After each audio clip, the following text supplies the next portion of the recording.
Hi, welcome to Gary's Hobby Studio. In this video, I've got some sad news that happened to some of my equipment. Um, let's just go ahead and get started. So, what happened is that I'm not sure what caused it. I don't know if it was one thing or the other. But what happened is that my primary storage unit started acting up. All of a sudden, the thing, because FreeNAS or TrueNAS kept saying the unexpected reboot. I don't know if it's a hard drive that caused this. I don't know if it's a power supply. Could be. Those power supplies are pretty old in both of those. But what happened is that what first happened was my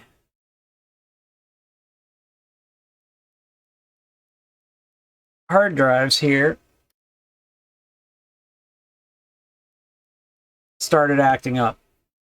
And what first was acting up was the 4 or 5 terabyte drives that I have in here. They was where my home drive software that I set up. Now, luckily, most of that stuff was backed up to the backup unit. These drives, I want to say I purchased these in 2014 because I just looked up the warranty on the original case as I shucked them out of the case and stuck them in there. The warranty expired October 28, 2016. Now, these drives held in there. And that was because of, and I'll link the video in the corner. By taking that board off and cleaning those contacts, it actually, in my opinion, just my opinion, it actually extended the life of these a good bit. Because how often does a hard drive last where you put it in and it just goes? I've had hard drives go bad like right after sometime after the warranty, and I've never had a hard drive go this long. I mean, I might get 2 or 3 years. I got basically, like, depending upon month that I bought them, I got about 6.5 years out of them. That's not bad, especially for magnetic, as most people call them, spinning rust. I want to say, if you follow the guide that I have on here about how to maintenance this thing, this should last you. Because like I said, these were running 24/7 a lot over that course of time. Because at first they were in a tower case when I was running Windows Server 2008.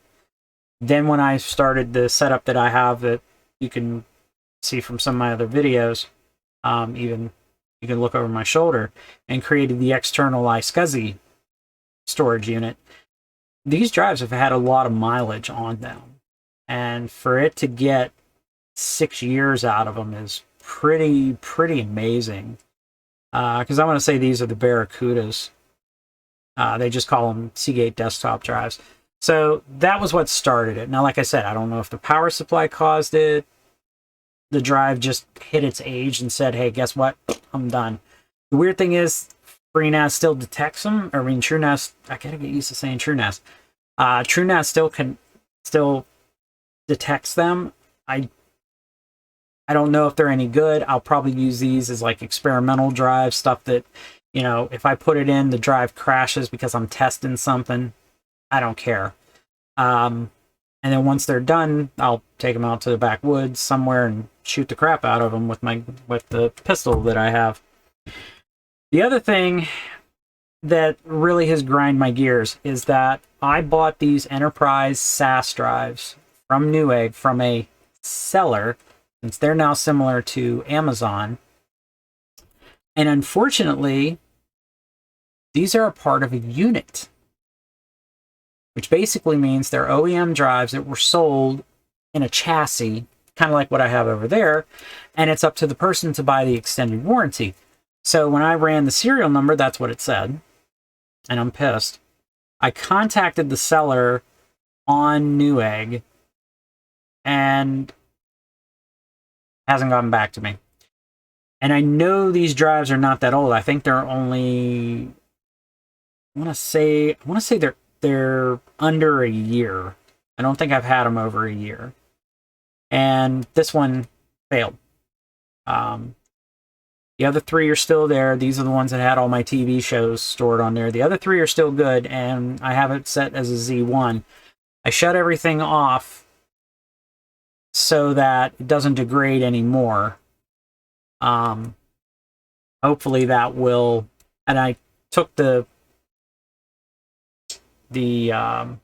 circuit board off of here and did the trick with the pencil eraser with the plastic end. Highly recommend you don't use the plastic end cleaning the debris off from the rubber tip. But so, and these drives weren't badly priced. They were just under $100 for 6 gigs, and they were enterprise class drives, which basically means suck. Probably have to look into maybe some better cooling. I don't know.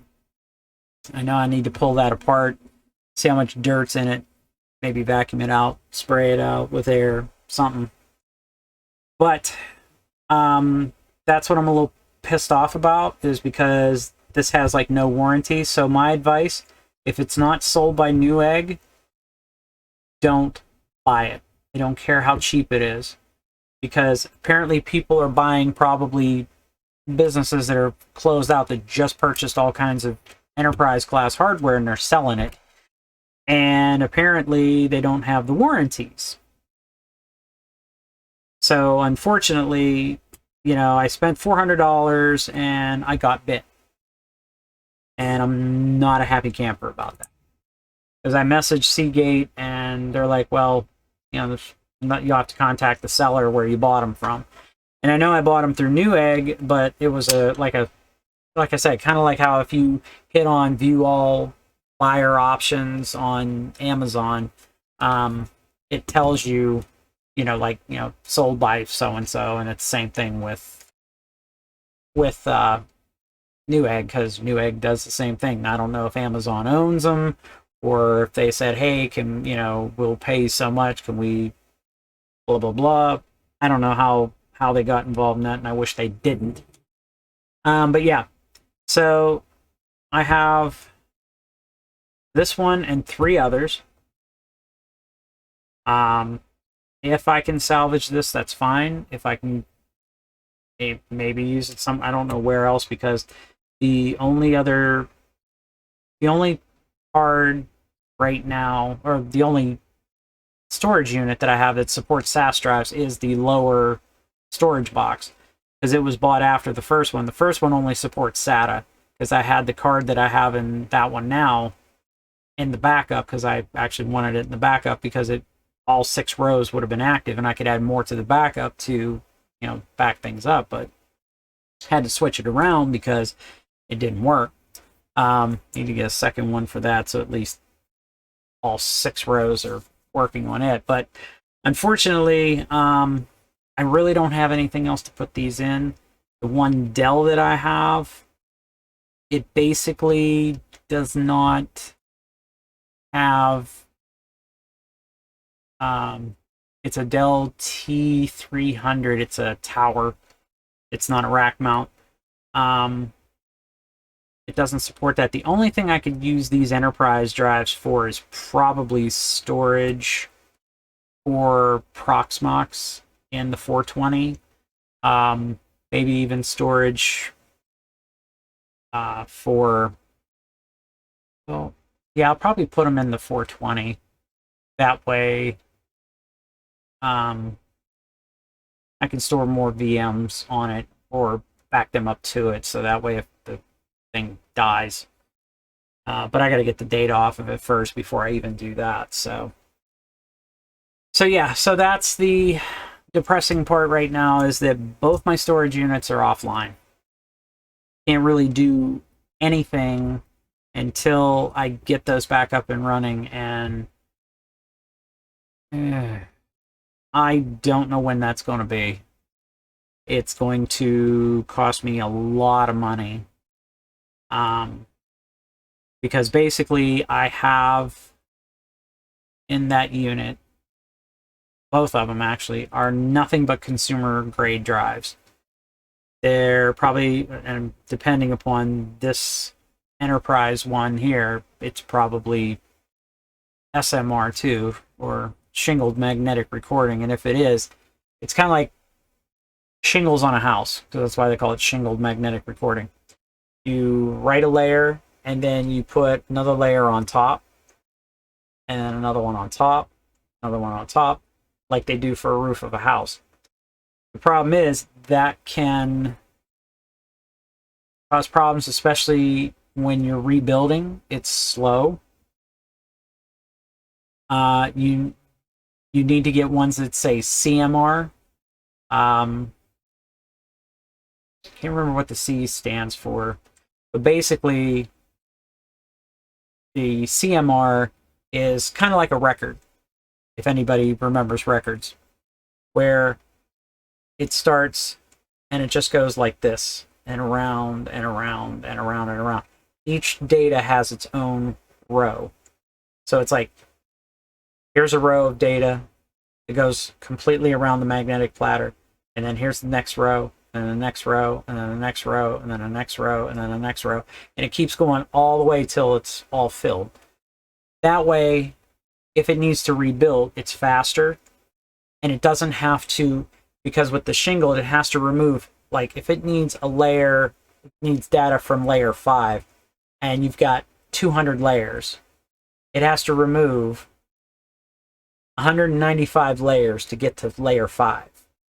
And then once it gets the data from layer 5, then it might need layer 10 or layer 200, and it's got to put everything back. So that's why it's slower, because I did look at it, I think, whenever they talked about it. I know all of Seagate's Iron Wolf drives are CMR. And for me to do this, to have enough storage space so that, you know, I can hopefully back everything up that I can still access to the backup, shut it down, because I'm going to have to do that soon, and then replace all the drives in the main, because I'm going to have to buy 12 drives per thing plus 2 spares, because I'm definitely going to set up a RAID Z2 so that everything, I can have 2 drives fail and not have an issue. And I also want everything on one giant partition or storage pool of drives. That way I don't have a row of 4 and a row of 4 and a row of 4, and they're all various sizes. The unfortunate thing is it's going to cost like $10,000 to get all these, especially at the current prices, and if the prices keep going up. I'll just have to save my nickels and dimes when I can, and, you know, pray to God I hit the lottery. If I hit the lottery, I'm good to go then. But yeah, unfortunately, yeah, both storage units have to stay off so that the drives don't wear out until I can get the data off of them. And I'll be able to get the data off of them once I can get everything back up and running, and or, you know, when I can. I don't know how I'm going to store the TV episodes yet. But I'm definitely going to leave these Enterprise, well, I got to leave the 3, but I'm definitely going to leave this one out, because this is the one that gave me the most trouble. This was the most warm. So I don't know if something happened to it. Like I said, is it a power supply issue? Was it just airflow? I don't know until I open them up, and which I haven't done it, because I'm a little bummed out about it right now, and just, yeah, I really don't want to do it. I know I'm going to have to at some point, but I've got other things I got to take care of right at this point in time. So, but yeah, my storage units are down. It's not the fault of TrueNAS, and, you know, I know some people say, well, you know, did you have ECC memory in it? No, I didn't have ECC memory in it, and I never had a problem. When a drive is warm, okay, like this thing was really warm, and I can easily reclaim it, but it's saying that the machine's rebooting, because when I'd log into TrueNAS, it would say that, you know, this unit, unexpected reboot. I got a feeling it's power supply, maybe. I mean, the drive might still be good. I don't know. I just don't have the money to even buy power supplies right now because the ones I'm looking at, I know the one in the backup, which is probably why it's still working, is like 1,000 watts or 1,100 watts, and it was PC power cooling and it was gold. The one in the primary was like 800 watts, and it worked for the longest time. But then again, probably it showed its age, and I think it was either PC Power and Cooling or OCZ. But anyways, either way, whoever it was, one's 800 watts, the other one's 1,100 watts, and they're both gold rated. So I figure if I'm going to buy new power supplies, I may as well go with platinums to be even more energy efficient. I can't afford titaniums at all. I mean, I'll barely be able to come up with the stuff for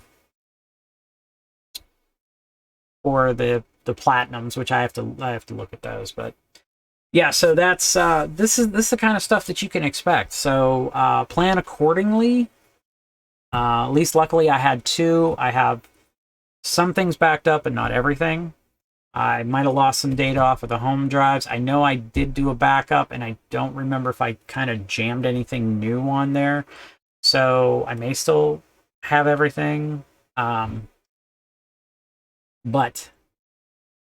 yeah, that's pretty much what's going on. And yeah, this is what happens when you don't have money to just buy drives as drives fail. Yeah. So anyways, have a good day, guys, and take care.